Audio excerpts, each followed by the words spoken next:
5, 4, 3, 2, 1.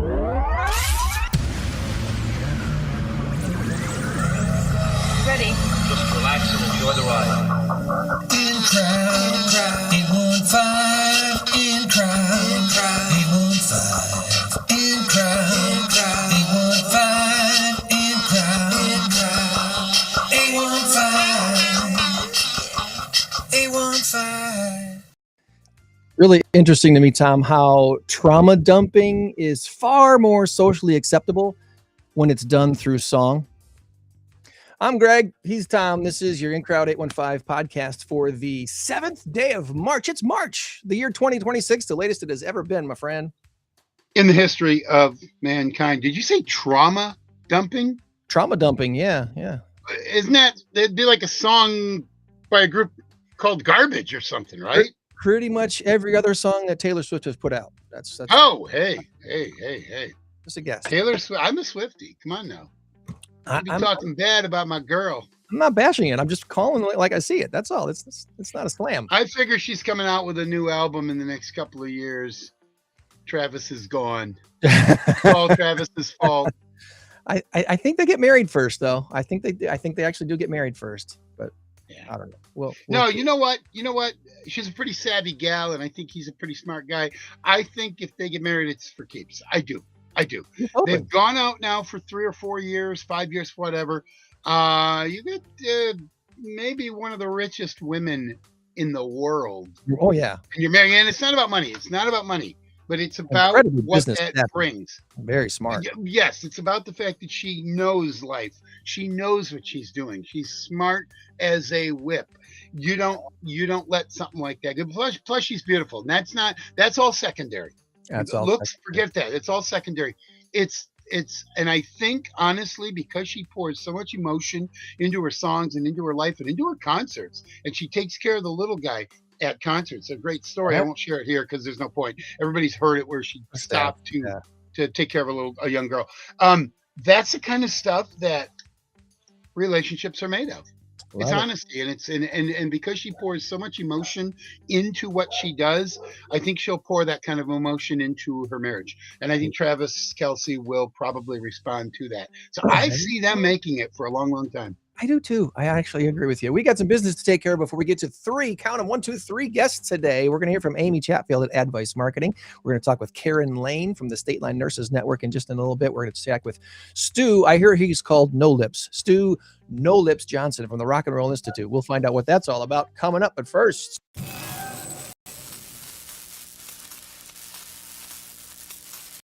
didn't even come up on the screen, did it? Our big number of the week this week is 71.9 billion. Okay, so do you see what it says above that? 716.9 billion. You threw me there. That's not fair. Yeah, that's I'm like, AI. wait a minute. That's AI screwing up. See, so that's, Sure. When in doubt, blame AI. Sure. I glanced at it and said, "Oh, that must be right." Our current score is Tom 1, Greg 2 in our race to 10. Tom handily beat me in our last race to 10, so that's he neither here nor there. But which one is it this week? Is it? See this? Wait, time out. The big number in the middle is the one that's wrong. The actual number is 716.9 billion. Okay. Wow. Let's just completely. Okay. So then when I went through, I didn't look it up, of course, but when I went through and did it, I'm thinking, I thought it was 71.9. I thought the 716.9 because there's a question mark in front of that other thing. So that looked like it was all screwed up to begin with. So here's the correct one, 716.9 billion. 716.9 billion. Title or teeth? Put your guess in the comments and let us know. All right, that's going to change my answer. I'm going to send you a new one. Okay. Okay. All right. I'm going opposite of what I said. Totally acceptable. Okay. And if I'm wrong, I'm wrong. It's okay. Yep. I will. Okay, we got tons to get to today, so let's get to our first guest before we go down any more bunny trails, because we don't have time for bunny trails today so much. We got some guests to chat to. The Rock and Roll Institute is one of the coolest things in Rockford that I know very little about, but I know it's cool because I've seen a bunch of stuff that they've done. We're going to show some YouTube videos if Stu don't mind. Stu Johnson is with the Rock and Roll Institute, and he joins us now from his. Well, I don't know, where are you today, Stu? With his cat. Are you in the lovely? I have no city of mic. Rockford? Hello. There you go. I hear I you. don't think he can hear I us. have no mic. Can you hear us? Oh no, I have headphones. I was just talking to you guys. he heard us earlier. What happened? My volume is up. Let's reboot, Stu. Reboot, Stu. Let's try this again. Boom. All right. Dun, dun, dun, dun, dun. Well, sometimes you got to reboot. We'll just see if a reboot works. We could talk some rock and roll music. That'd be Are awesome. you there? Are you there, Stu? Are you there? That mic is currently. Let's see. All right. We'll have to have him reboot because something's not working right. But that's okay. We'll get it fixed out. And in the meantime, let's bring on Karen. All right. Karen's ready. Oh, hold on a second, Karen. Hold on. Stu's trying one more time. Let's see if he can hear us this time. Are you there now, Stu? Are we good? I'm fucking. Are you good? You can't hear us? I have no sound. No Weird. sound. Oh no. Oh no. All right. Well, we're gonna go with Karen, and we'll come back to Stu. Karen, good morning to you. Good morning. Welcome to the technology we call podcasting. Yes. How are you doing today? I'm wonderful. How about you guys? Awesome. Thanks for joining us and being a part of the In Crowd 815 podcast. Thank you. We want to know a little bit about you before we get into your organization. So tell us a little bit about Karen. Are you a native Rockfordian? I am not. I hail from the Elgin area, but met my husband online and he worked out here. So nurses can go anywhere. My husband's job could not. So I came here to Rockford, I don't know, 25 years ago. And then about 16 years ago, I graduated from nursing school after being inspired by some family members to become a nurse. So over a decade. Okay. My family members have inspired me to become a millionaire, and it still hasn't worked. I don't I'm get sorry. it. That's okay. so- It's all right. And if you believe that, he has a hospital to sell you. That's right. So It's in a lot of Florida. times when I talk to folks who've gotten into the medical industry, it seems to me more than half, somewhere around the 50 to 55% of them did so because of a family member that had an illness that really inspired them to want to cure that. Is that kind of your story too? No, actually, my great grandmother was a nurse, and just a very kind, caring soul, and worked up into her 90s in a veterans home, and then lived to be over 100. And I thought, if this is what I need to fulfill my heart to live a long life, then this is what I'm going to do. Okay. Well, before we get into your current career, you said you grew up in the Elgin area. So what high school did you go to? Actually, high school, I went to Rock Falls, You went to Sterling. Yeah. Okay. So what was the mascot at the Rock Falls? They are the Rockets. They are the Rock Falls Rockets. Yes. All right. So we can't really bash on Rockets, can we, Tom? That's not something we can pick on. No. I don't think there's anything to pick on with a rocket, is there? Mm-mm. We're all afraid of rockets. Don't mess. And then your college was. So I went to Olivet Nazarene in Bourbonnais for my bachelor's and my master's degree. Awesome. Okay. And Olivet, of course, is the olives, and no one's afraid of olives either. They're not the olives, but that's okay. I don't remember what Olivet's mascot was for their team. I don't know. I don't remember either. I'm not sure. Anyway, all right. So you go to college, you get your degree, you get your master's, and your current work situation. Have you been in the same place a long time, or have you been bouncing around different hospitals and clinics? What has your career arc been like? No, actually, I was raised by my grandparents, and longevity in the workplace was a big deal to them. They wanted that gold watch at 20 years, or, just the esteem to say that you've been with the same company for a long time. And so I've been with the same health system for over 20 years. Okay, that's awesome. Do you That's think you're getting a gold watch when you retire? yeah. Hey, who I don't knows? mean to spark any controversy, but that gold watch thing, I don't know. More of a rumor than anything else. I think you're better off just going to Walmart and buying one of those nice gold ones. They're like $29.95. Be a nice little watch. Anyway, I'm sorry. I'll shut up now. No. Okay. No.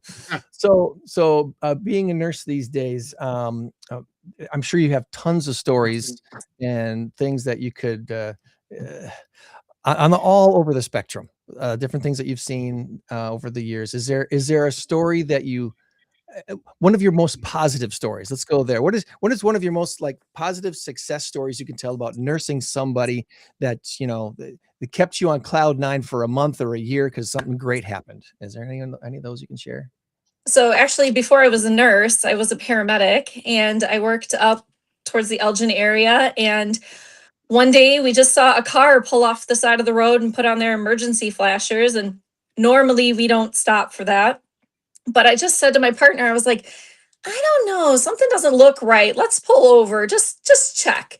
And the lady was trying to drive to the hospital birthing a baby. And she was driving and, trying to take care of all of that. And the hospital was only maybe a mile down the road, but on the side of the road, we helped her birth her baby, and Oh, took her wow. to the hospital the rest of the way. And she was had a very beautiful baby girl.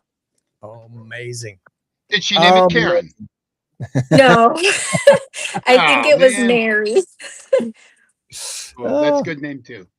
Well, that gives me a natural spot to congratulate my niece who just had twins this week. She was due in April with twins, and of course twins. So ended up having to C-section them twins out on 2 nights ago. So everyone's doing okay. Everyone's so Congratulations to Yeah. her. yes, 2 little girls added to the family. So so tell us a little bit about what the Stateline Nurses Network is and does, and why was this formed here? What's all about the Stateline Nurses Network? Yeah, so the Stateline Nurses Network and the Nurses Expo were a group of professional nurses who've been around since about 2012, and we seek to advance the profession of nursing through networking, continuing education, and professional development. And one of our big things is that we have a nursing expo that you see there on the screen. It is the largest and longest running nursing conference in Northern Illinois and Southern Wisconsin. We are in our 44th consecutive year. Ooh, amazing. So I guess what kind of stuff happens at a nurses expo that causes nurses to want to go to this? And is this something that a nurse's employer will normally pay for them to go to, or is this something that they're doing personally for their own profession? So both. We have group discounts, so bring your whole team and come on down. Individuals, students can attend at a different rate. Healthcare systems can pay for employees to come. They can also pay to exhibit at our event. So they can have a table set up and have a little swag to give away, and maybe they do some recruiting while they're there. But the main reason that people come to the Nurses Expo is continuing education hours. Nurses all over the United States are required to renew their license, and in some states, like Illinois, we have to have certain requirements of hours to renew our license. And this year is a renewal year. Our speakers on dementia, communication, gender diversity, and autism, to name a few, will be covering most of the Illinois nursing requirements for 2026. Nice. Look at all these sponsors too. You got a lot of support for this expo. Yes, absolutely. And it keeps coming in. So we are very blessed to have all of these networking opportunities available to us. Students are able to present posters about projects that they have completed during their nursing education. We give away nursing awards, both to groups or companies and individual nurses. We have scholarships available for all levels of nursing. If you're just getting into your first nursing license, or if you're going on to get your PhD or doctorate. We also have raffles, awards, poster presentation. It's a jam-packed day. We say 7 a.m. to 5 p.m. and you will not stop moving the entire time. I'm looking at this thinking you need 2 or 3 days to handle all this. Yeah, we get it all in 7 to 5. Well, if someone wants to attend this, let's see if I can put the, usually this technology lets me put the chat or the link right into the chat. So if this lets me do Awesome. this will go out over. There we go. So if you're watching us on Twitch, Rumble, Facebook, or YouTube, you should be able to see this link pop up on the comments there and be able to click on it and go directly to this page. Yes. All the updates here. And the registration can be done there on that on our webpage, or if you're having any technical difficulties, our amazing administrative assistant Patty would be happy to help you if you just gave her a ring. And you're going to be at the BMO this year. Yes, we are running out of space. We have to meet certain requirements for the continuing education. We have to have walls between the exhibitors and the speakers, so there's no conflicts. And so we are running out of space. So this year we're going big or go home. We're going to the BMO. Wow. Check Wow. that out. So Nurses Expo 2026 at the BMO, Friday, April 24th. And it looks like some deadlines for Yes. stuff is March 27th. Yes. So scholarship deadlines, nursing award deadlines, and the poster presentation abstracts need to be in by March 27th. And all of those links and forms are available on our website. Awesome. You might have said this in case I missed it. Is this something that aspiring nurses might want to go to, or is this really just for nurses currently in the industry? No, absolutely not. We have chiropractors attend, midwives, doulas, doctors, any healthcare providers, social workers, anyone is available to attend.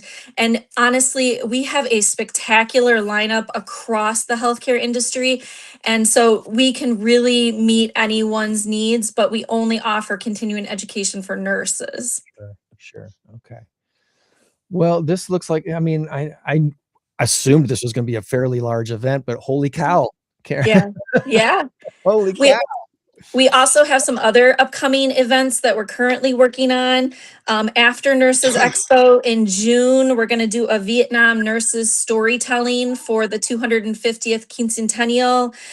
We also have a pain conference coming up in November. And then we have set the date for Nurses Expo 45, and that'll be in April of 2027, as well as we do ongoing support groups and organizational walks throughout the community. So check out our website and keep up to date with our Facebook page, because that's where all of our events are posted. Okay, this might sound like a really strange question, but that's what I'm kind of good at, I think. Okay. Why would somebody not want to be a member of the Stateline Nurses Network? I mean, this looks like something that if you're a nurse, it's kind of I hate using the words no brainer, but it kind of feels that way. Why wouldn't somebody want to join the Stateline Nurses Network? You know, I ask myself that question every day. I'll meet a new nurse and I'll be like, hey, do you know about the Stateline Nurses Network? And they're like, huh? And I'm like, no, this organization, you got to join. It's only $20. And they're just like, what are you talking about? And I'm like, no, I have to tell you. So I don't know why people don't join, but it's a wonderful organization and we help people all throughout the community. We also support other nursing organizations in the community, like the Nurse Honor Guard, who goes out to funerals of nurses to honor them for their career. We have several people on that supporting that organization as well. So it's a great networking organization. Well, you seem incredibly organized, and this is, if I wasn't the kind of person who really doesn't want to deal with blood, I might want to be a nurse now. But this is very inspirational. If somebody becomes a member of the Stateline Nurses Network, are there like volunteer opportunities or other community type events that you encourage the members to do or take part of? Absolutely. Like I said, several of our members go out with the Nurse Honor Guard to funerals. We wrap presents at Rock House Kids. We do the nursing support group, and there is no minimum requirement for volunteer hours in our organization. It's, we give a lot as nurses, and self and family come first. So we just offer a lot of opportunities to our membership to grow our organization and get out there in the community. And we're not just nurses in hospitals, but we support our community also. Awesome. Anything that we did not ask you about today that you want to make sure we talk about at the Stateline Nurses Network? Because I hit the questions I definitely wanted to ask you. Oh, yeah. So if you register for Stateline Nurses Network by April 1st, you will also receive a t-shirt for attending the Nurses Expo. These are shirts from years past, but we have a new design for this year about empowering the future of nursing. So get your registration in by April 1st. But if you're not able to get it in by April 1st, you are still welcome to attend Nurses Expo. You just may not receive a t-shirt. All right, show us again the t-shirts. I had you on a tinier screen before. Oh, sorry. Oh, we lost the camera. Oh, there we are. There you go. So this is two of the shirts from previous years. But this year's theme is empowering the future of nurses. Awesome. So to get the t-shirt, you need to register by April 1st. Okay. So April, you got till April 1st. Hopefully you're watching this before April 1st and you can get registered and be a part of this awesome thing. This is, Tom, I'm constantly surprised. Why am I still surprised of all these amazing organizations that we have here in the 815 area when I meet new people? This is okay.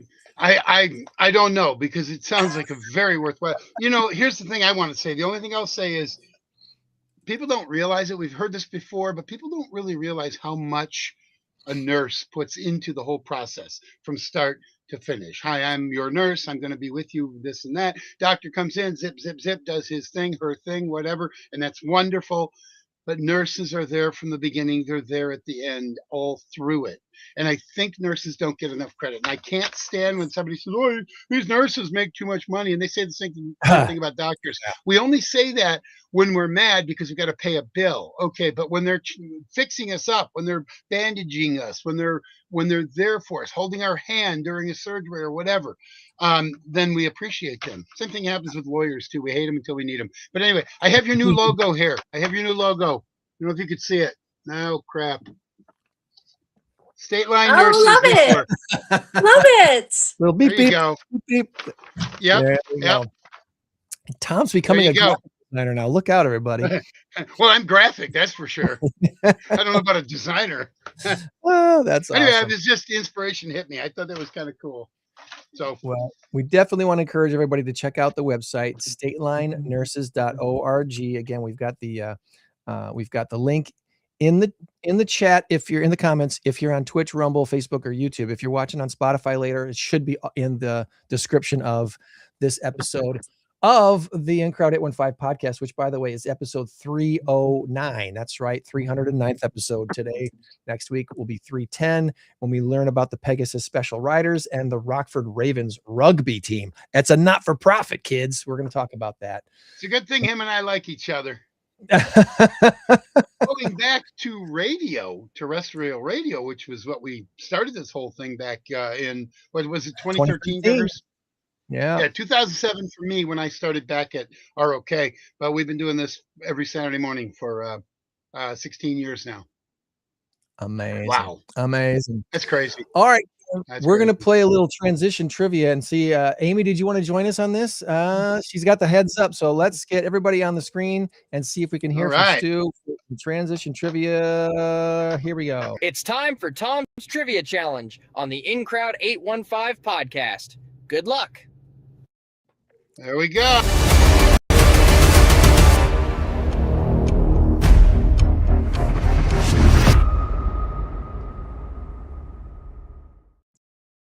All right, as my dogs Here are we go. My barking in little the helper, background. Snoopy, every week. Can we hear you There now, we go. Stu? Can you guys hear me? Yeah, I can hear you. There Awesome. you go. All right, we're back. What's up, Amy Chatfield? Hello, Stu. Amy Darren Chatfield. You guys Awesome, know awesome. each other. That's good. All right, Tom. You're right. We got 7 questions of Tom's trivia. My goal every week is to try to get 4. I feel good about myself the rest of the weekend if we can, at least as a team, get 4 of these answers together. So let's brain power up this thing. All right. Dude, you could have kept that guitar. You could have sung your answers. Yeah, you don't want to hear. No one wants to hear that noise. Okay. All right. Game on, Tom. Game on. Here we go. Here we go. All right. First and foremost, I'll tell you all the same thing I tell everybody. These questions are not designed to make you feel stupid. These questions are designed for you to think a little bit, maybe challenge the brain a little bit, but they're all common knowledge questions. All of them are. None of them is like, what is my grandmother's maiden name? Seiferman, by the way. So if the question ever comes up, now you know. All right, here we go. Here we go. Question number 1. Death in the Afternoon is a cocktail consisting of champagne and absinthe. Sounds yummy. Huh? No. What famous lost generation writer invented this drink? Was it Ernest Hemingway or John? Ooh. Once again, Death in the Afternoon is a cocktail consisting of champagne and absinthe. What famous lost generation writer invented this drink? Ernest Hemingway or John Steinbeck? Lost generation writer. I'm going Hemingway.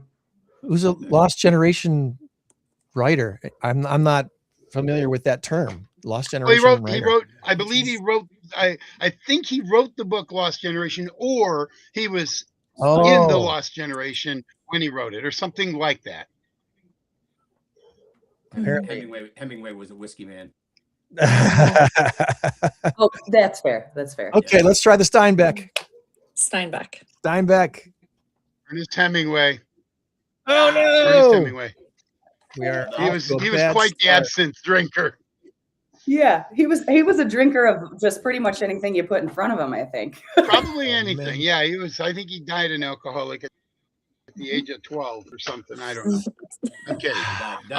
Okay, here we go. Daylight savings time starts tonight, much to the chagrin of many, including me. I hate it. When did daylight savings time start in the United States? Was it 1888 or 1918? Once again, daylight savings time starts tonight. 1918.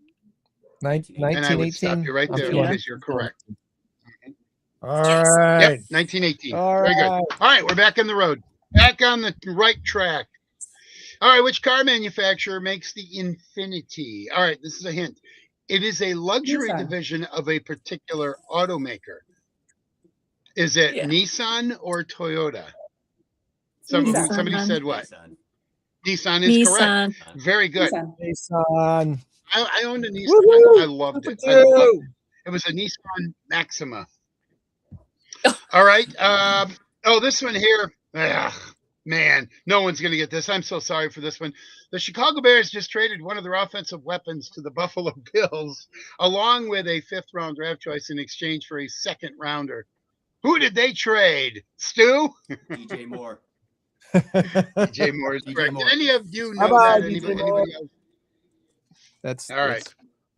It's easy. There we go. No, no. Hey, you never put that sign near me. Never mind. Put it up. Wow, that's high praise. Oh yeah, and it's upside down. Okay, there we go. So much. Okay. All Here's right. Now, what's question number this? 5. We're doing all right. You guys are 3 and 1. Question number 5. Frosted Flakes are great. Lucky Charms are magically delicious. What's breakfast of champions? Wheaties. Wheaties. Wheaties. Once again, Wheaties.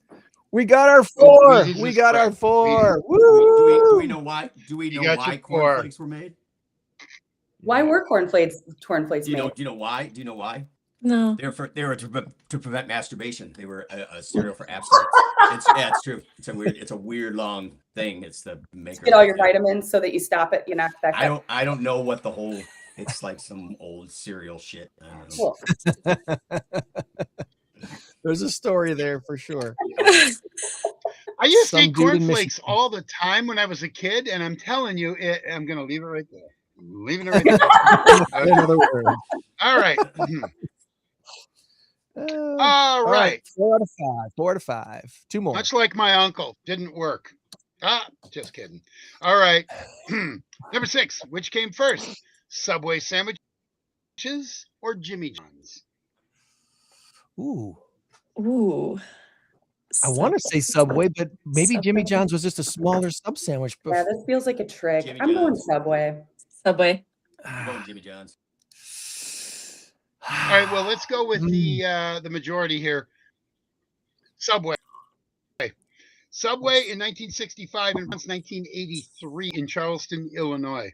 The story about Subway is 65 is when it was first created, 68 when they incorporated and got themselves going, probably whatever, and then 74 when they started franchising. So, and then Jimmy John's 83. I just had Jimmy John's last night. I love Jimmy John's. I like Subway too.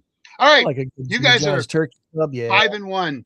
You've got an opportunity to go 6 and 1 or 5 and 2, both respectable scores. Here we go. Question number 7 is local trivia. We always do Rockford trivia. So here we go. When did the first Walmart store open in the Rockford area? Hint, it was not the Supercenter.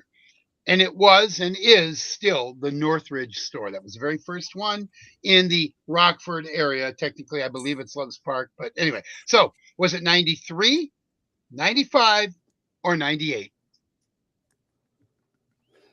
Ooh. I'm going 98. I'll go 98 too. Anybody I don't else? know.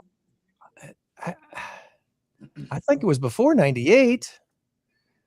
Because I want to say they cleared out that whole land in 93, 94, and they got it built by 95.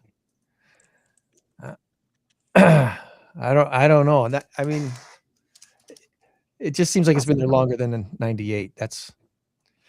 I was working at WQFL radio at the time, and I was driving around there a lot, and I want to say it was built before 98.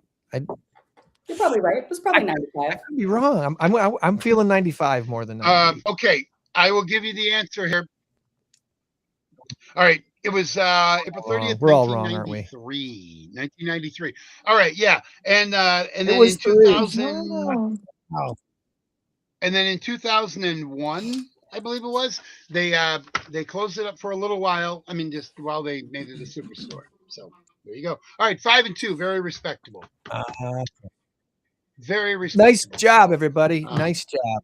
Nice job. Well, Karen, Nice we're job. going to let you go about your weekend. You've already fulfilled your duties as an In-Crowd 815 podcast guest. So thank you so much Thank for you. jumping in while we were fixing Stu's technical issues. You have a great rest of your weekend. Amy will take you off camera for a while as we chat with Stu about Rock and Roll Institute, okay? Thanks a lot. All right. Thank you, Karen. Is that-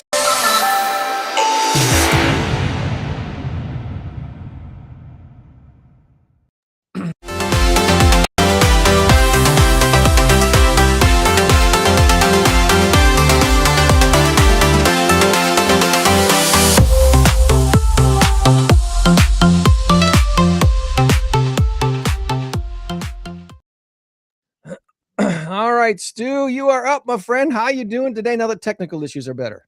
Yeah. Long story. That's okay. That's okay. It happens. What's weird is that we had you on before the show and everything was fine and dandy. We were chatting just fine. So it's odd Yeah, it's totally my fault. It's a long story. This is also my work computer, so I literally switched inputs and I just didn't switch it back. I was like, I wasn't even thinking about it. So I was trying to kill 20 minutes, get some work done, and that's messed the whole thing up, which sounds about like me. Makes sense. Well, Stu, we got to find out a little bit about you before we get into Rock and Roll Institute. So are you a native Rockfordian? You've been here your whole life, or where'd you grow up? I moved here when I was 12. I was 12 when I moved here. I lived here a little bit in I don't know, when I was really young. And then I lived in Wisconsin. I lived in northern Wisconsin with my mother. And then after she passed away, I moved here when I was 12. So I basically, yeah, I mean, kind of pretty much been here 30 years or 40, whatever. I'm 45. So that's 33 years, I guess. So pretty much, yeah. Okay. I don't need a map to get around if that helps. So yeah. You know the streets. Yeah. Which high school? Harlem Huskies. Harlem Huskies. All right. 88. We're the same age. I'm a class of 88 too. I just didn't go to Harlem. I'm a Wisconsin guy. You probably got a better education. I don't know. Maybe not. That's hard to say. Public school in Wisconsin was okay to me. I was happy with it. Where'd you go? Where are you getting from Wisconsin? Muskego. Okay. Yeah. I live my education in Wisconsin had me at pretty much at college level when I came back here in 8th grade. So I was, graduated level 2 diploma here because of my Wisconsin education, public education. They really had me. Yeah, they really had me well ahead of the curve here in Illinois. So it's kind of nice. I love Wisconsin. Still do. Still kind of call it home in my heart. Okay. Well, see, Tom, he's not a Packers fan, but he loves Wisconsin. So that's why I'm not a Packers. That's why I'm not a Packers fan, because my whole family are Packers fans. And then my adopted father was a Bears fan, and then I had to hear it from this family up there, and so I just picked a side, and I picked the losing side, but it's a little late to get off that horse. You joined my son in that realm. It's like, why did you go into peer pressure? Just because all your friends are Bear fans doesn't mean you have to join them. I know. That's okay. I could have saved myself decades of misery and heartache. Well, there's a whole different kind of misery and heartache as Packers fans. We always That's true. Again, always bridesmaid, never the bride. Very generous team gives away a lot of championships every few years. That's right. Well, Rock and Roll Institute, this, if nothing else, has the best name of any organization in Rockford. So tell us about the foundations of the Rock and Roll Institute. How did this come about? So in I think it was 2002 or 2003, I can't quite remember. I was approached by the administrative head at Keith Country Day. God bless them, wonderful school. Yeah. And asked if I was giving private lessons at the time, and asked if I would be interested in putting together some sort of camp for young musicians. And I said, sure. And then we started it. And as we were beginning to get it formed out, she said, Donna Gomez said, what are the chances of you giving a concert on Friday if we start on Monday? I was like, I don't even know if that's even possible at all. And, but it was, and I think we had I think we had 2 bands the first year. And then as we've kind of gone, it's slowly gathered steam. And now we're up to 10 bands and playing the Hard Rock. And it's become this wonderful, amazing, beautiful thing that I'm truly deeply, deeply proud of. And all the instructors and we just have a really good community of musicians and young people. And, like a lot of non-traditional musicians, they don't fit into bands at school or jazz band or traditional band. And they need an outlet. And so what my goal is to remove all the obstacles, to get them on stage as quick as possible, to get rid of finding a practice space, to finding bands, to doing merch and posters and getting people through the door. Let me just get all that out of the way. Let me get you from starting a band on Monday to playing a show on Friday. And then if you fall in love with that performance aspect of it, or that, feeling seen and feeling heard, then I'm kind of the belief that you will go back and then do the work and do more of the practicing, because so many of our young people that show up have very little skill at all. They'll, so I've had children and young people show up with their styrofoam still in their guitar, in their cardboard case, never played at all. And we get them ready, and then they play a show on Friday. And a lot of my children are they're marginalized children. They don't fit in. They don't have a peer group. They're trans or LGBT. They're on the spectrum. They're the outliers. They're people like myself when I was young. And this gives them a safe place where we nurture their differences. We respect their differences. We encourage them to be uniquely themselves. And they pick the songs. The children pick the songs. The children pick the band names. The graphic artists are young people that are assigned to them. And they're other children. So the children make the graphic arts. The children do the production. It is an entirely youth-driven program from start to finish. And it happens 5 weeks out of the year. And every single week is a completely new week. So it's 5 weeks a year. Yep. That's awesome. That seems ambitious. I'm sure some people are like, what? 5 times a year you're doing this? But you could, honestly, with the number of kids that you've experienced and come in contact with, you could probably do this 12 times a year. Yeah. Well, I guess the biggest thing is, yeah, I mean, if it was up to me, I'd do it 52 weeks a year. Right. I think the biggest thing about it is that it's such a condensed music program, and often with traditional music programs, the children don't get to pick their songs, and so they'll lose interest pretty quickly. Yeah. You're doing whatever, some little traditional row your boat or swing house swing, and it's just like, and they just really get disillusioned with music. When we allow them to pick the songs, they stay more engaged. And then the condensed time adds a lot of chaos, and it is very, very high intensity. But because of that, you see the growth very quickly. You'll see a child that'll come in on Monday in black clothes with no peer group, sitting quietly. And then on Friday, they're playing their song and they'll get the roar of the crowd. You'll literally see them sit up straight and like feel seen and feel heard. And for many of those children, that is the first time they have felt heard or have felt seen. They have been bullied, they have been pushed around, and they have been never felt like they had a peer group or anybody that loved them. And then you get 600 people in a club or 1,000 people at the Hard Rock all cheering you on. It gives them a sense of confidence and a sense of of being seen, being heard. It's truly a wonderful thing to be a part of. I'm This really is blessed. this is really cool. While you're talking, all the thing that keeps popping through my head is one of my favorite movies of all time, School of Rock. Right. I mean, It is. it just all these puzzle pieces fit together. That was such a great movie. But you don't have to hide it. You don't have to play that you're Ned Schneebly, you know. That is No, so cool. I absolutely love this because everybody in that movie was somewhat marginalized to a degree. Not everybody, but not Freddie the drummer, But Well, but it was just 50% as of our, cool. It's kind of reminded me of that. a little less than 50%, 47% of our students are young women. And I think for a lot of young women in music, at least when I grew up, being an older person, it was more of an anomaly. And now it is the regular. And we have, our co-executive director, Jessica Dobson. She's a woman. Our president is a woman. So we encourage, we're finding women that are teachers, and so there's representation. And I think just by being women in music, and it gives them a place where they feel safe and they can actually have a voice. And it's not us telling you that you have to play it like this or you have to do it. Oh, you're good for a man or woman kind of bullshit. We don't do it like that. Everybody is equal, and music is the great leveler. There is no difference. And it's truly a wonderful thing to be a part of, and there's nothing like it anywhere in the world. And I know that you mentioned the School of Rock or whatever they are. That's actually an LLC, and I know that they spread their things out over months at a time. Where ours, that 5-day period, technically by the time we put the bands together on Monday, and they get 2 dress rehearsals on Friday, they're really only given 3.5 days to learn 3 songs and perform them.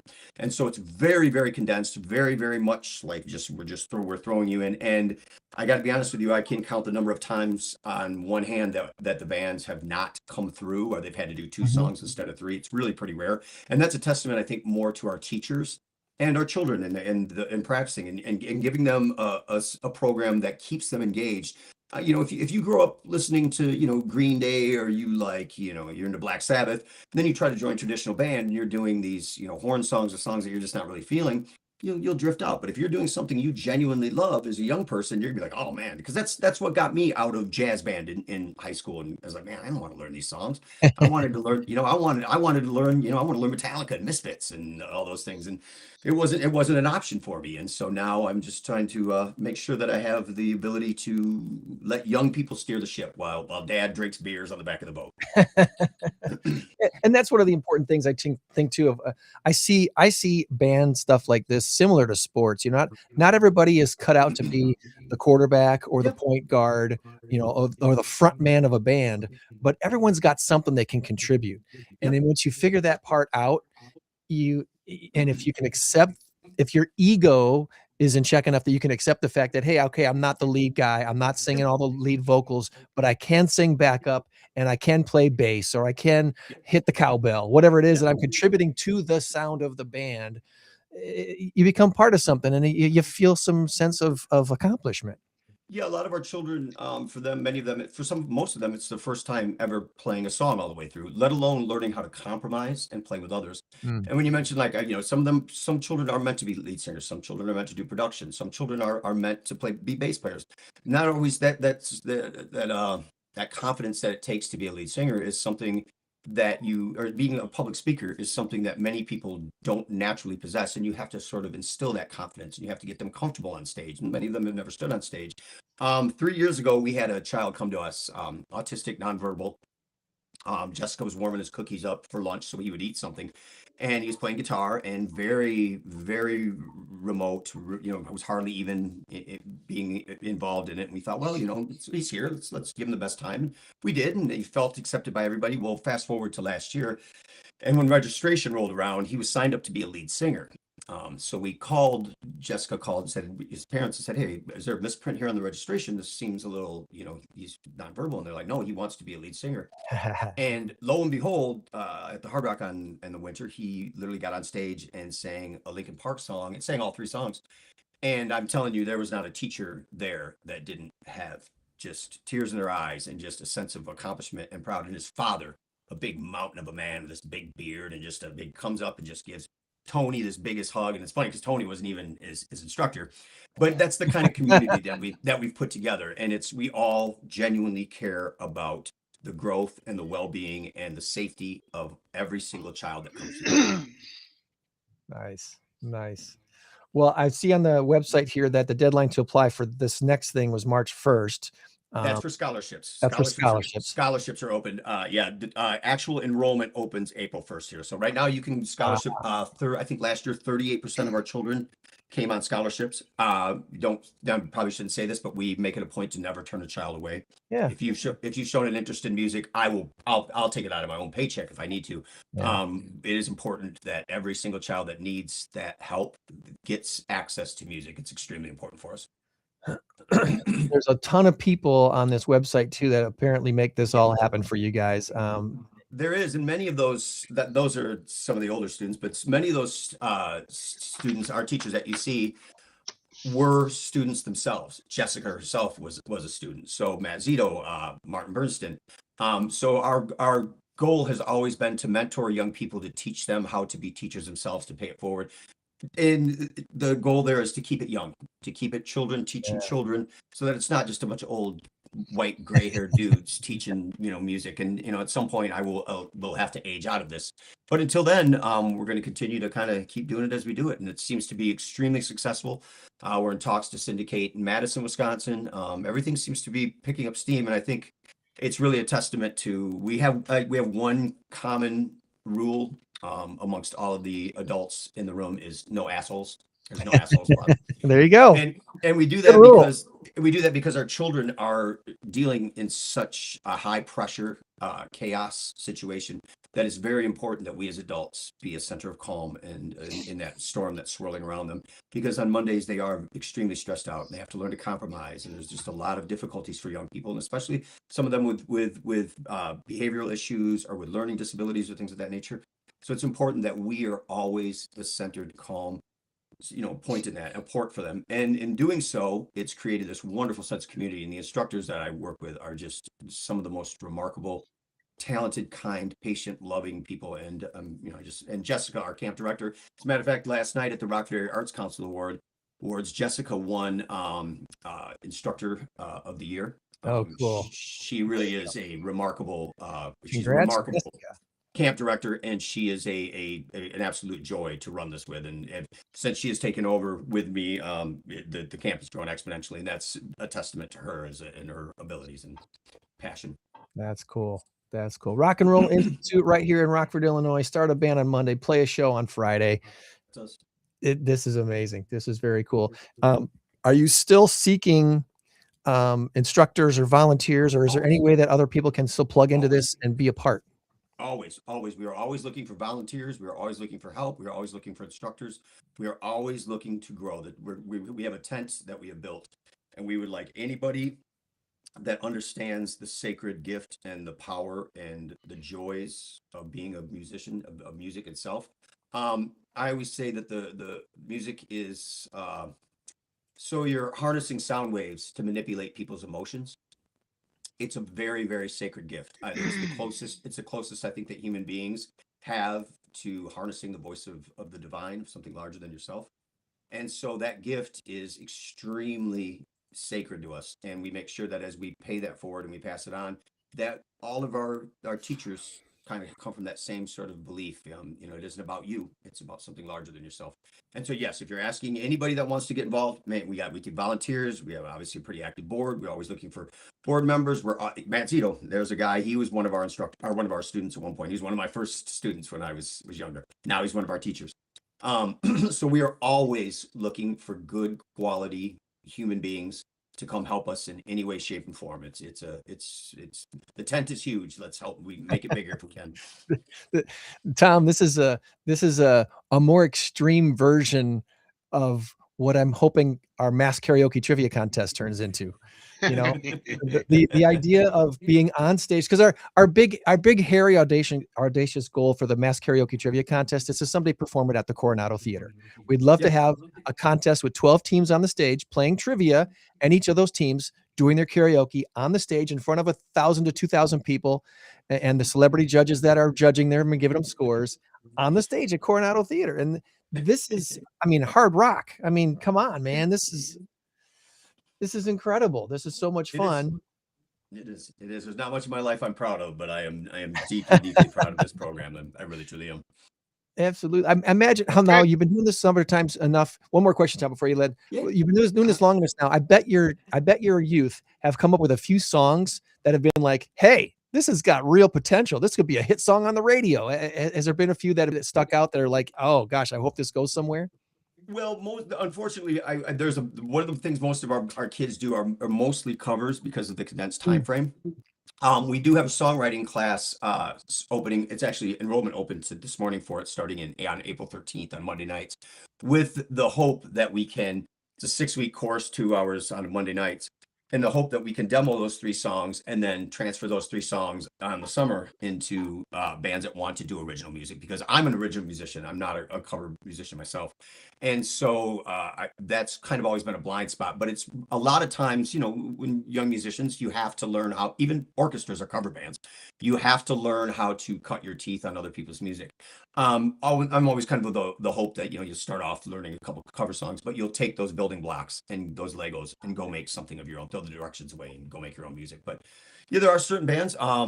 We've had Dingo, we've had Bloom. Matt Zito is in a band, Lala Blue. So there are quite a few of our young musicians who have went off into have careers as original musicians. So yeah, it's been pretty successful in that aspect too. Cool. All right, you had something, Tom. Go ahead, buddy. Yeah, I was going to say maybe instead of shooting for the Coronado, we should shoot for the Hard Rock. Yeah, I mean, I'm open.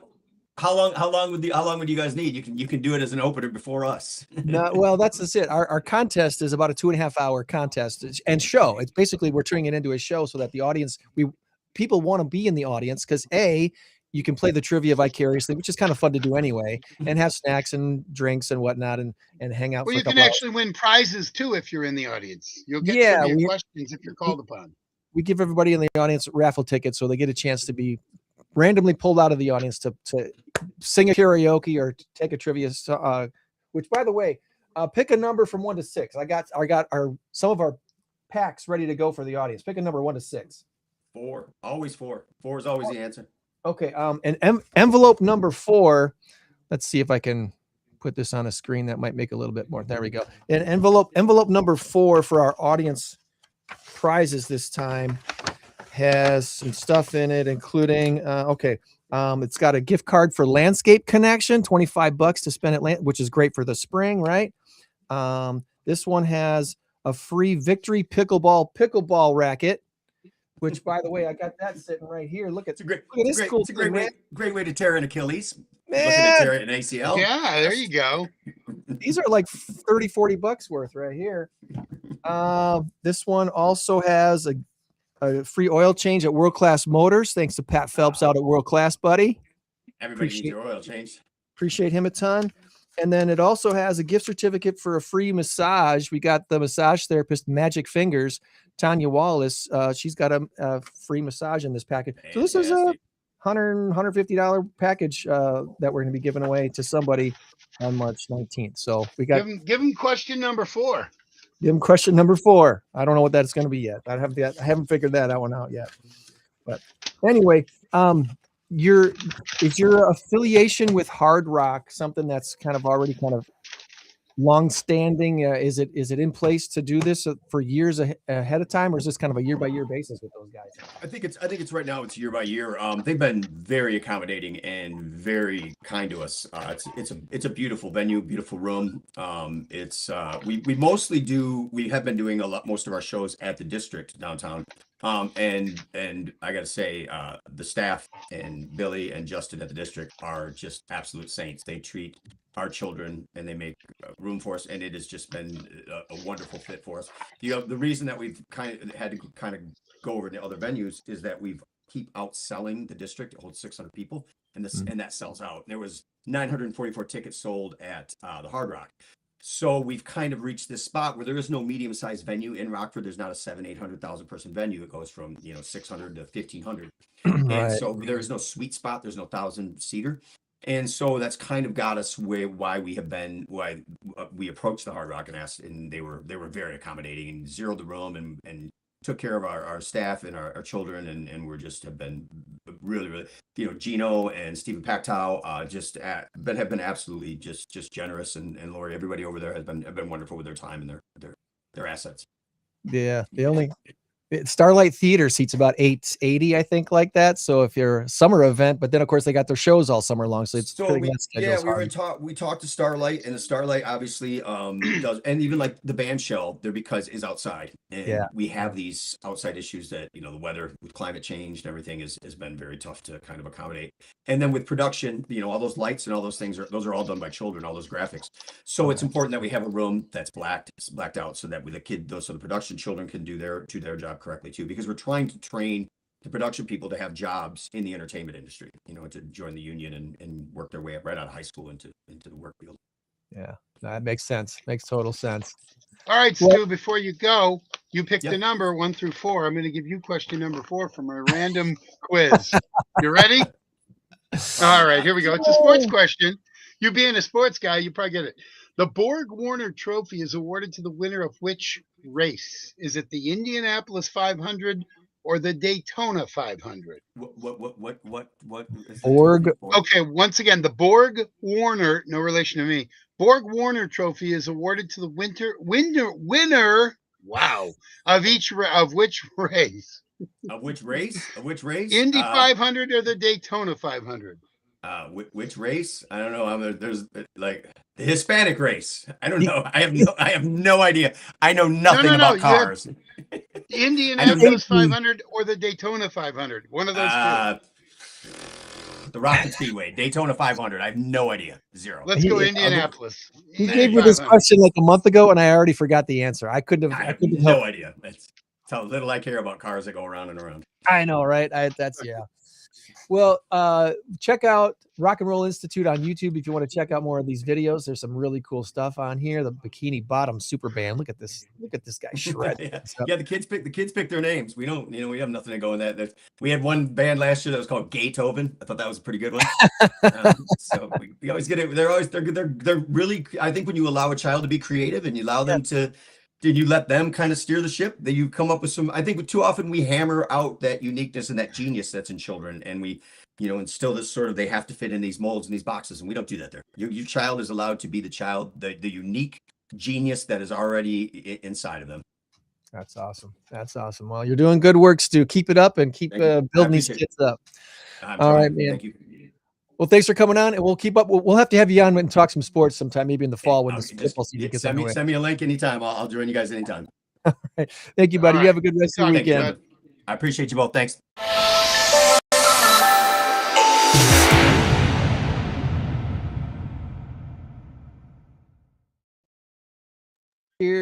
Let's switch gears and bring on Amy Chatfield from Advice Marketing.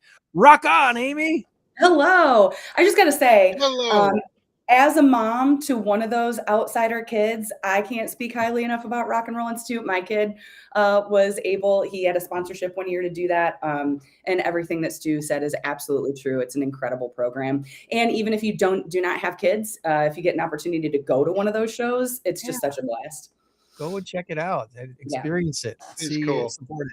buy a ticket and go. So I'm for anything that gets a kid out of his shell. I grew up as really a picked on kid, crossed eyes. I just picked on, like a lot of kids. And I would have loved an opportunity to do something like this. The only problem is there's only two things I can play: the radio and CDs, and that's it. So I wouldn't be able to actually. I really do believe that I could be a drummer because I have some natural rhythm to me. You got some rhythm. So I might take drumming lessons one day. Give that boy a percussion instrument. All right, set him up. Tambourine. Yeah, but I got a torn rotator cuff now. I'm out of the game for a little while. You can do that left-handed. Come on. Yeah, I was air drumming an Aerosmith song one time, and I lost my stick. I had to switch to a Def Leppard song. Yeah. Anyway. All right, Amy, we need to learn a little bit about you. Are you a native Rockfordian? Did you grow up here in the 815 or somewhere else? I am. I sure did. Born and bred. So which high school? I went to East. Rockford East, home of the E-Rabs, baby. Let's make fun of that. You got. Let's make fun of that. Oh yeah, you know what it means, right? It means East, red, and black. East, red, and black. I know. How unoriginal. I know. Way back in so long ago. It's been that way for decades. It's unoriginally original, though. We think about it. How many schools? Well, it is. How many schools in the United States have that as a mascot, or what? There's got to be the only one, right? It's got to be. You know, the funny thing is, Rockford High School, which was the high school before East and West were built in 1940, I believe they were the Rockford Rabs, red and black, because that's what their colors were. I'm pretty sure that's how the E-Rabs, East, red, and black, came about. I read that because I was doing some Rockford trivia. Fun bit right there. Fun fact. So post high school, what'd you do after high school that led you to where you are today? Oh man, my journey's been like so not standard, I would say. Like post high school, I went straight into cosmetology school. I was a hairstylist for about 10 years. I even went on to become an educator. So I did a lot of teaching other people how to do the hair and hair coloring and hair cutting craft. And then I went on to work for MAC Cosmetics, doing professional makeup. From there, I did some platform work and whatnot. And, you know, I just kind of hit a fork in the road. I'm a single mom. I was working these crazy retail hours. I really felt like there could be a different way to like live my life. And I was like, let me investigate this 9-to-5 situation and see if that would work. And with a lot of encouragement from my mom, who, you know, I'm sure we'll talk about at some point, who started the company Advice Marketing. But she really encouraged me to get into marketing and sales. And then I just started distributing resumes, and I got lucky enough to be brought on by Midwest Family Broadcasting. So I spent a couple years in local radio, which was an absolute blast. And that was really my start into the world of marketing. And I think it's interesting because although hairstyling and makeup might sound like they're a completely different world, ultimately, that was all like, hey, somebody has a problem or they're having an issue. They feel a type of way.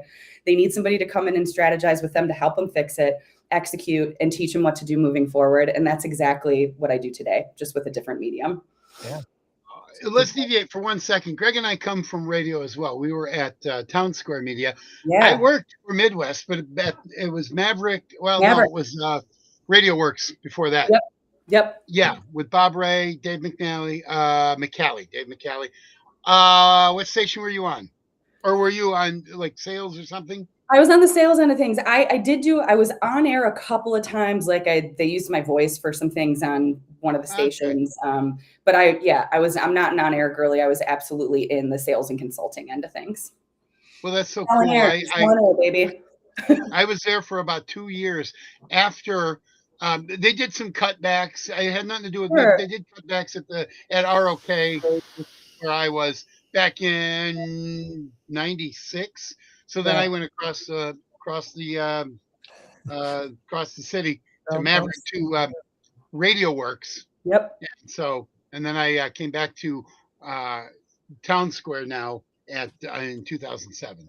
Yeah, then it was Cumulus or Connoisseur or something like that, and then it became Town Square. Anyway, all right, sorry about that. I just wanted to know that's so cool. Yeah. Love It my gives time you a there. good, well-rounded experience too. I mean, it's one thing to know how to design a billboard and make advertising that way, and how that might translate to online Yes. sales and stuff like that. But the TV and the radio side of things is a really different animal. So having Right. some experience there really makes you a valuable resource to your clients, I bet. Yeah, I think what was so important for me on the radio end of things too is it taught me that I really I love radio. I think radio is a very powerful medium, but as I started to scratch the surface even more, I wanted a lot more tools in my tool belt. I really wanted, right? So when you're creating radio schedules for different campaigns and things like that, that's just one slice of all of these elements to help kind of build an event or build a brand. And man, I was so grateful for the opportunity to come work for Advice because it gave me essentially equipped me with those tools to just be more holistic. Yeah. And that's really important now. And now, of course, the internet age takes over, and now you got all these other options that are so crazy. I want to bring up your website here real quick so people can see just how amazing this thing is. Well, thank you. You say your mom started this company. Is that what you're telling me? She did. She started Advice Marketing in a spare bedroom in 2013. Love it. And now we are a team of 6 in an office suite. We have a social media department, a digital department, and websites and SEO. So I'm really proud of her and very grateful again that she saw some talent and ability in me that thought, hey, I think that, it'd be a great idea to work with my daughter and bring her in on this. And I got to help her build it. So it's been really cool. Well, she must have saw something in you because she's basically handed you the keys to the cabin. She has, yeah. She's taken over in the last, what's it been, a couple years now? Yeah, she retired at the end of 2024. So last year was kind of my first year, with full reins. I kind of felt a little bit like a baby, obviously I'd been there for a long time, but you get into a new position and you just have a greater understanding of kind of, what's at hand. And so I'm really excited for my second year now behind the helm and really excited for what's to come for our team.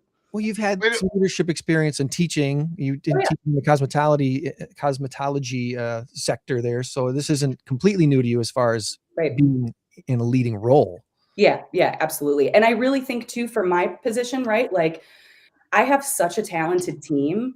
I'm in operations, I'm on the sales side, but it's just really such a blessing to be able to develop something or an idea and hand it off to really capable, talented people that can execute it proficiently, and they care about it. They care deeply about the success of our clients. So I'm just incredibly grateful for the team that we have. They're just a bunch of rock stars, man. That's cool. So yeah, I guess maybe if somebody is looking to grow their business and they don't want to do their marketing on their own, they need someone like you to step in and help them. What's a good case study? What's a good, I guess, without naming a company, maybe a recent company that came your way that said, hey, we're at this point where we're ready to grow, but how do we get more clients? What do we do? What is the first step? Oh man. Okay. Without giving away clients, great case study. A few years ago now, we started working with a brand out in the suburbs. They had for the previous decade been working with a digital marketing company that specialized in those types of services. The client was feeling a little frustrated, or the needle wasn't really moving forward, or that they really didn't totally understand all of the elements of their marketing, what they were paying for.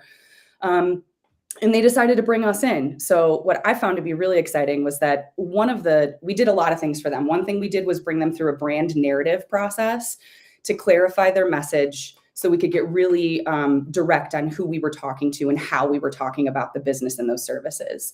That then translated into updating their website and redesigning it so that there was, all that clarity carried through the brand.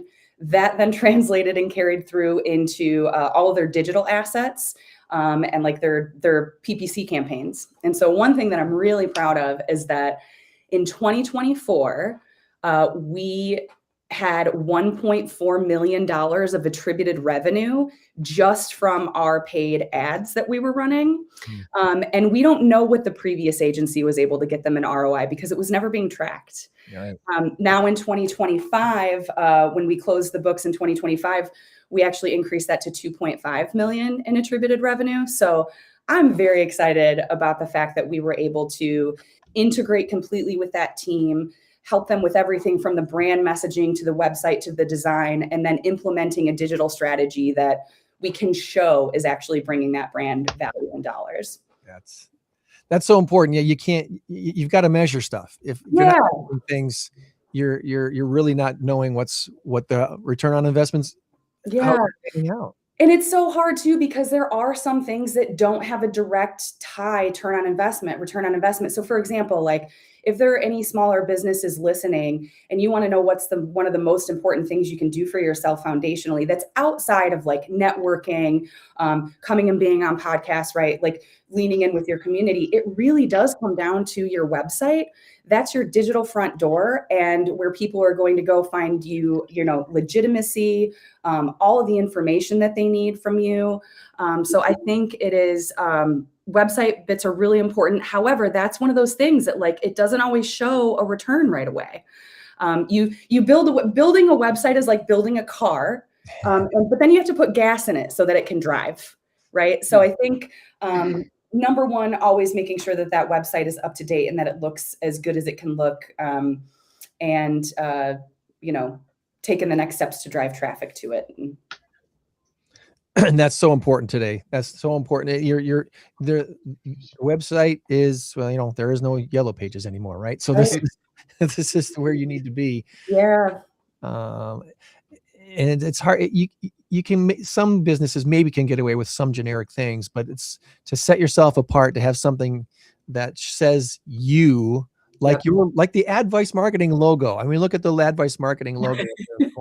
That screams originality. That's, that didn't come out of just choosing a font. You know what I'm saying?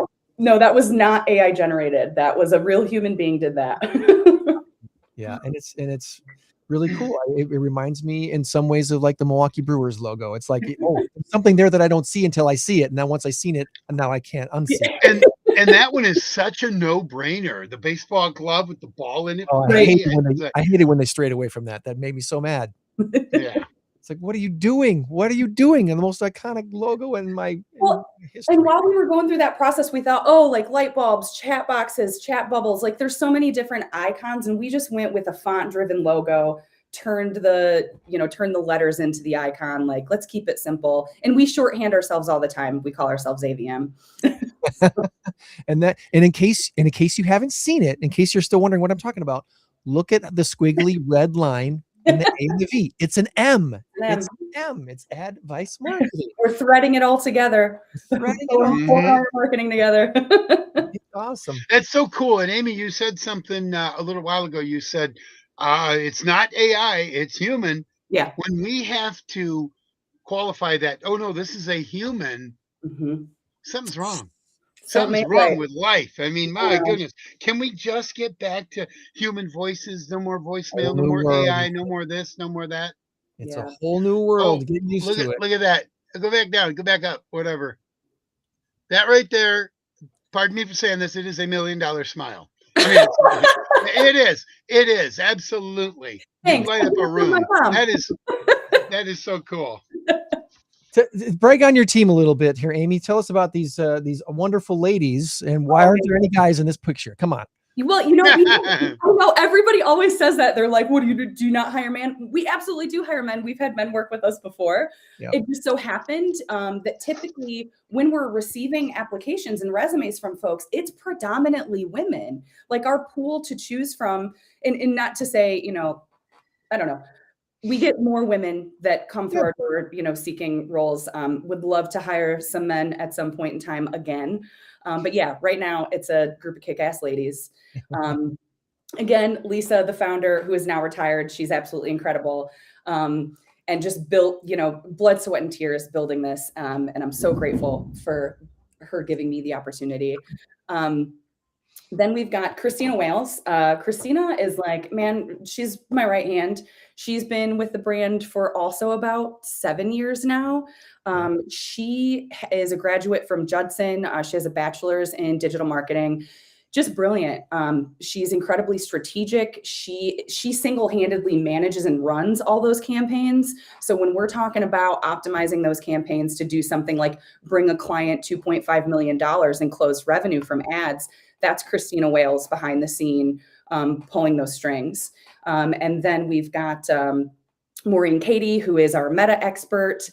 She makes sure that all of our ad campaigns are running appropriately, that they're getting on meta specifically, and that all that content is aligned. She also makes sure that all of our dashboards that plug in our customer data for reporting is where it needs to be.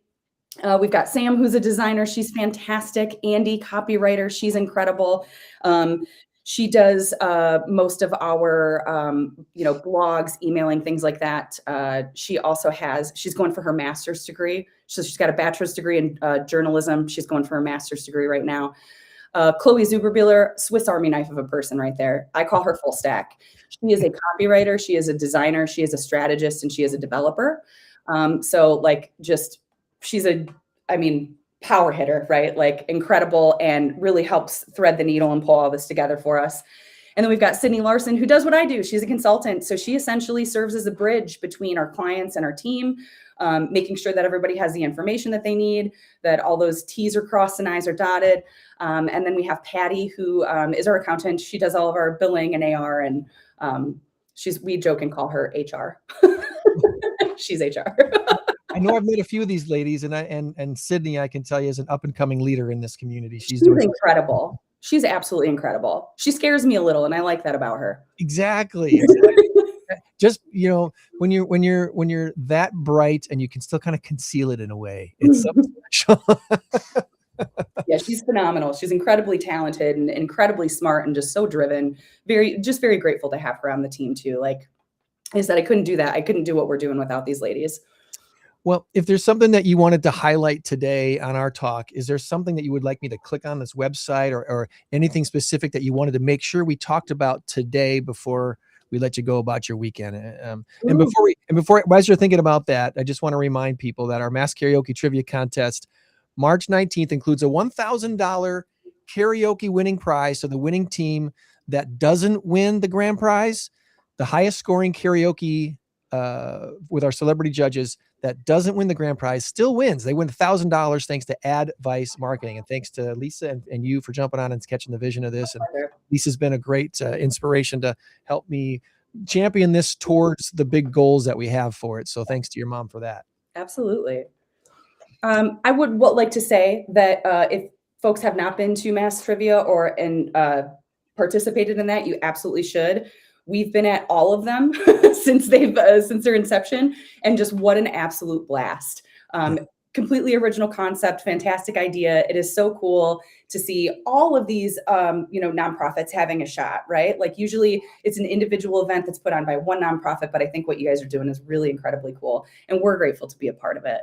We're very, very happy to be partnered with you guys. And Lisa was the first of about a half a dozen people that came up to me after that first event and said, Greg, I didn't catch the vision for this at first. I kind of came here out of faith thinking this might turn into something. Holy cow, this was fun. Holy cow, this was great. I want to be a part of this in the future. So that's, she's been, again, some of the gasoline that added to the spark of this thing to make it turn into a bigger thing. So thanks. Awesome. Thank you. That's her. Yeah.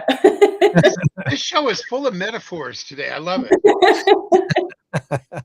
I suppose for myself in closing, I would just say, marketing can be really super complicated. Good news, it's not life or death, right? Right. News, there's a lot of different ways to find a great end result and to reach your goal. I would just kind of pitch that, like, if you're feeling overwhelmed with it, and if you're feeling like, man, I can't keep doing this by myself, you really don't have to. I've got a full team, and not just my team, right? But plugging for other marketing agencies here in Rockford. Like, we've got a lot of talent in this market, a lot of competence and capability. So whatever company or partner you choose, I think it's really important that you're aligned philosophically on how you want to run your businesses, how you communicate with each other, what it is you want to accomplish for your client. And I think just finding a partner that's going to be able to fill those gaps for you and take the stuff off your plate, man. If you're, running a business and building a team, or let's say you've been around for a long time, but you're like, I feel like I can't get these couple of gears to click in together. That's what we're here for. We're essentially fractional chief marketing officers. We can come in and look at what's happening right now in your business and then create a strategy for you moving forward. And if you'd like us to help you execute, we can do that as well. So we're just here to do good business with great people and try to get phenomenal results and have fun while we're doing it. Love it. Love it. Love it. That's one of those buzzwords right now that's totally making sense. The whole fractional thing. Your business is, some people will always be in their business. They will always, because that's just who they are, and they will always be in their business. But there are those who want to be on their business, about their business, and other people doing the inside work. Yeah. And for those folks, it's finding the right puzzle pieces to make it all sing. Yeah. And it's 50-50 for us. We've got some businesses that, like, we are the marketing department. Yeah. I'm fine. We can do that. But we also have a number of partners that have a marketing department already, that have a marketing coordinator or a marketing manager. But again, it's nice to have some outside help that can help fill those gaps and that isn't as closely connected to the internal workings, I don't want to say like the politics or whatever, but like really sometimes you do need somebody who's separate from your business to come in and look at it objectively. And that's really what we're able to help do. One of my favorite metaphors about advertising is most people that want to advertise their business need to realize they're inside the bottle and they don't see the label. Yes. Outside the bottle of your business so you can see the label. And that's where someone like Advice Marketing can go, here's what I'm seeing and what the consumer's seeing and why your message isn't breaking through. You're saying this, but you're meaning this. Let's make sure the meaning and the saying are the same thing. Exactly. Yes. Bingo. It's a challenge. It is. So, well, ad-vicemarketing.com, I should say, is the website if you want to check out more and what Amy has for the businesses here in the 815, and even in you're saying you got businesses out all over the place. We got some out in the suburbs. There was a time before COVID where we had a brand in Australia that had partners in China, and then we had a brand in Costa Rica that we were working with. But it was tourism based. 2020 happened, and we were like, okay, we're gonna press pause there. But yeah, that's 2020 happened. That's why we're doing the podcast instead of being at the radio station. Virtually. So. But yeah, because we're digital, and most of my team is remote. We all live in this area, in this market, but we don't all go into an office every day. So I can work with anyone, anywhere. Okay. All right. Well, we'll look forward to seeing you on March 19th at the contest. We'll see how that all pans out. Bring your big check because someone's going to win $1,000 for you guys. Exactly. And I'm looking forward to giant cardboard check. I love that. Right. That's right. Well, I've never been. So oh, go ahead. That? Well, I've never been part of an organization, an event where I saw the big, gigantic check. And when I saw it, I'm like, oh wow, this is so cool. So you see the golf tournaments, you see Publishers Clearinghouse, they got the big giant check, and I'd never seen one before, and it was cool. So, anyway, you were going to say, I'm sorry. I was just going to thank you guys. So grateful for the opportunity to spend the morning with you guys. I think what you're doing is so cool. And thanks for thinking that we're cool enough to join you. You are in with the crowd, Amy. Deal with it. You're right. Yeah, that's right. We're here no matter what, whether you like it or not. So I love it. Well, you have a good rest of your weekend. We'll catch up with you soon, all right? Thanks, you guys too. All right, bye-bye. Bye-bye.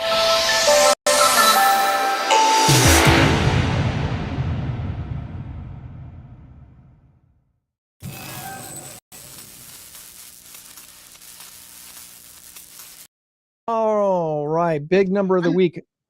Oh, I was going to say, I'm not kidding about $1 Million Smile. My goodness, she does light up a room, doesn't she? She's electric. She's electric. She really is. She's really cool. I can't wait to meet her on the 19th. That'd be cool.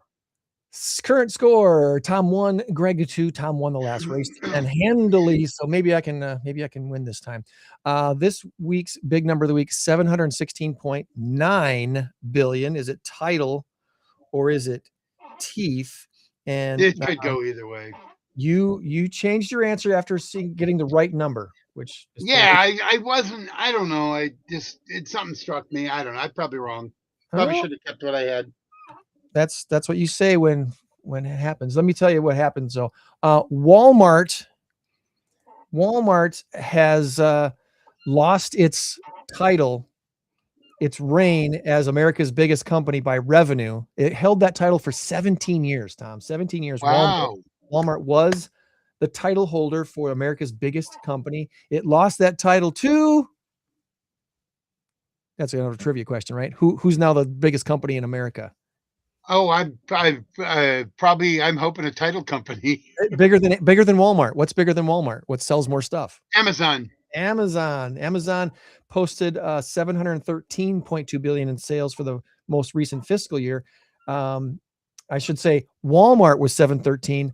Amazon was $716.9 billion. Tom's getting the point. Good. Just a little bit above Walmart, according to the Wall Street Journal, as America's biggest company. Okay, so title then was they took the new title. They're the champions. They're the champions. I took it differently. I thought it was like a title company. And when I saw the 71.9 billion, I thought, I don't know. Title, if it's titles, like house deeds and this and that, right. The dental industry probably has more than that. And then they probably don't have. Anyway, that's why I changed it. So. The teeth number this week has to do with the tooth fairy. The national average gift value for a single lost tooth in the last year. Can you guess how much kids are getting for teeth these days, Tom? Oh, I'm guessing $25. Well, that's what's bringing the number up, I guess. The national average was $5.84. Oh, a 17% increase from a year ago, according to Delta Dental's annual survey. For those who held on to their childhood teeth, that's kind of creepy. Was it a good investment? Well, tooth fairy payouts have increased 349% since the year 1998. So for the course of nearly 30 years, you'd have gained 349% of your. What would be even more creepy is if they were the neighbor kid's teeth. This is Billy. He was throwing rocks at my garage. I have 4 of his teeth, doggone it. Oh, that's just wrong. That's just wrong. All right, so Tom's getting the point. We're tied at 2 now in our next race to 10. Want to give some quick shout outs. I already showed you some of what was in prize pack number 4 for our audience prize pack this time. Yeah. Quick shout out to some of the great folks who have contributed prizes in the Mass Karaoke Trivia Contest version 4.0 coming up here on March 19th. Thanks to Sassy Mac Boys, Vittori's Auto, Portillo's, Victory Pickleball, Barnstormers, World Class Motors, Landscape Connection, and Tanya Wallace Massage Therapy, all contributing prizes in the audience portion of the giveaways that we're going to be doing on March 19th at Tabala. And we do still have a few half-price tickets left. We set aside a certain number. We didn't put a deadline date on the half-price tickets. We put a certain number on those tickets. So the first X number of tickets sold gets them for half price, and after that it goes up to $20. So right now you can still get tickets for $10 for the March 19th event at Tabala Event Center, and it's going to be a lot of fun. When you buy your ticket on the link that is on Facebook, in fact, I can put this in the chat here too. When you buy your ticket,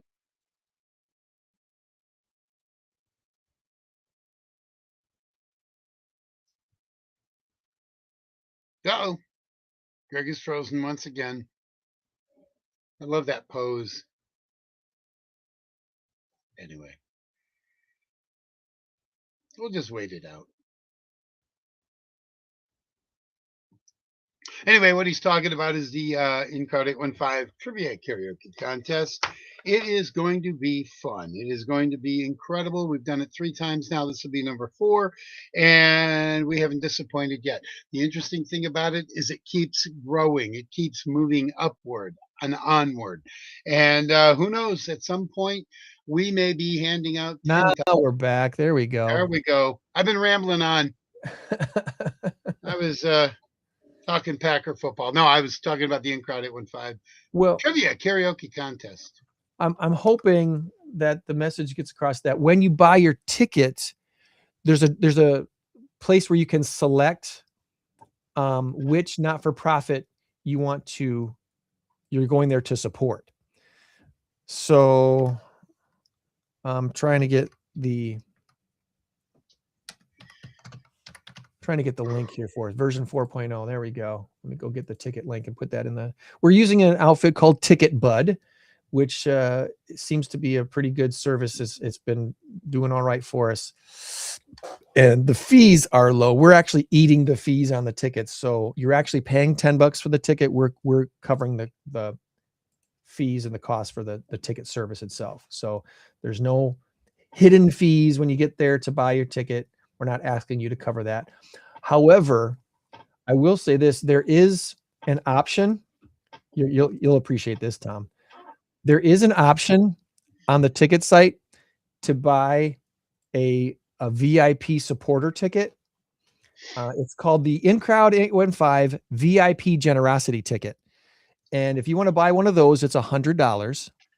And you'll get a handshake and a smile and even a hug if you wish. We're going to thank you so much for supporting us. We set aside some of those tickets as well too. So if you're really feeling generous, you can buy one of those. But I can be the chief hugger. That's right. You know I love to give hugs. All right, let me see. Where's the share site here? Preview, view live. And I hope this works. Someone will have to test this for me and see if it actually works. Boom. Ticket Bud events. This should be the link in the chat. You're not going to want to jot this down, obviously, because it's a goofy link, but it should be something you can click on in the chat. And as of right now, there are 30 half-price tickets left. So once those 30 half-price tickets are gone, the tickets goes up to $20 a piece instead of 10. If you do want to make a donation to the event, donations to cover the In-Crowd 815 are not tax deductible. We are, oddly enough, not a nonprofit, but we do support Rockford area not-for-profits and the businesses that support them with our show, our networking events, and special events like this one. So hopefully you can join us on March 19th. And I will be there. Tom will be there. Tom will be dishing the trivia. That's right. Already working on it. I should have the questions written by today or tomorrow. That's the goal, so that I can focus on some other things, because I get a crazy busy week. In fact, you and I will have 2 trivia events, karaoke trivia, and then we'll have my church trivia that we do, the fundraiser. That's right. It's a busy March. Yeah. Cass, by the way, MasterCard makes the most profit. She's probably not wrong. Thanks for that, Cass. And Christy check the link. Look at that. The link works. Thank you, sexy woman. Love you. All right. Well, I won't go that far. She's your wife, but I will say she's an incredible person. I absolutely adore her. She is so cool. Man. I know how. I know how. Don't. No. What I was going to say is, she's like the perfect woman because she's the perfect woman for you. Mm-hmm. I mean, I don't know if she'd be the perfect woman for anyone else, but for you, she's the perfect woman. I see how you guys get along. I see how you complement one another. It's amazing. I think the world of her, and I, of course, think the world of you as well. I'm not buttering you up for any reason. you got to become that person before you can think about finding that person, I guess is what I want to say there. Which if I had to guess, as well as I know you, I think I've heard you say this before, I think she kind of helped right your ship when you guys got married. Mm-hmm. That's just, not speaking out of school. I think you and I have had enough conversations, and that's pretty cool. That is the way it's supposed to work.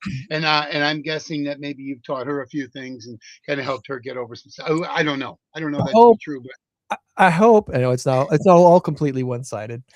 It never is. All right. So I know you need to get out of here, but if we could do 5 minutes off the air, I got some other stuff non-related to anything. That would be cool. I do want to bring up the website real quick, incrowd815.com. If you haven't visited it yet, check it out. I think Saunders Media has done a really good job on this. That's my son's company, not mine. Saunders Media has put together this great website that shows off, what we're doing with the networking group, which, by the way, Jacob's picture popped up. If you haven't seen what Rockford Buzz did in the last week or two, you're not a social media guy, so you probably didn't see it. They've rebranded. They're doing some really cool big things. So cool to Jake and his team at Rock Buzz Media now instead of Rockford Buzz. Of course, the podcast that you're listening to right now. And if you want to support what we do have a Patreon page that you're welcome to jump on and support us this way. Again, donations to us are not tax deductible, but the expense of a podcast is still there. So any little help makes a difference in keeping us going. So, and then of course we do have, the events page. I wanted to bring up one more thing before I shut off the page and then I shut it off. There's an events page on here, which shows, every Saturday, the podcast. We just did the NAMI event, February 26th. Mask karaoke trivia contest is next on the docket. And our normal monthly networking event is the last Thursday this month at the Excel Center, sponsored by Gemini Solar. So we'll be there at the Excel Center on March 26th. Rockford Robotics coming up, and there's more events as well. So check it all out on incrowd815.com. And then the last shout out I had for today is that the polar plunge is taking place for the Special Olympics out at Rock Cut State Park today. It's a kind of a stormy, icky day today to be outside. Yeah. So I'm wishing them all the best. At least it's not. But it is 60 degrees. Yes. It says 59 on my thing here. Let me check and see what my phone says. I think they would say, game on. We're jumping in that lake as cold as it is. We're jumping in that lake supporting Special Olympics today. So kudos to Susan and to Pat and all the folks that are putting on the polar plunge today at Rock Cut. Yeah. All right. So we're going to stay on afterwards and a couple of minutes. Yeah. A couple of things I wanted to clarify, talk to you about. Okay. Next week, Pegasus Special Riders and the Rockford Ravens Rugby. We're going to have 2 new not-for-profits on. I think this gets us to 110 for total number of not-for-profits that we've had on the podcast so far. Pegasus Special Rider Program and Rockford Ravens Rugby. We're learning about them next week. Remember, you change the world when you help one person. Be a blessing to someone this week. We'll try to do the same and meet you back here next week for another In Crowd 815 podcast. Thank you, Tom. All right. Thank you. Thanks to Karen and Amy. Have a good one. 815 In Crowd. 815 In Crowd.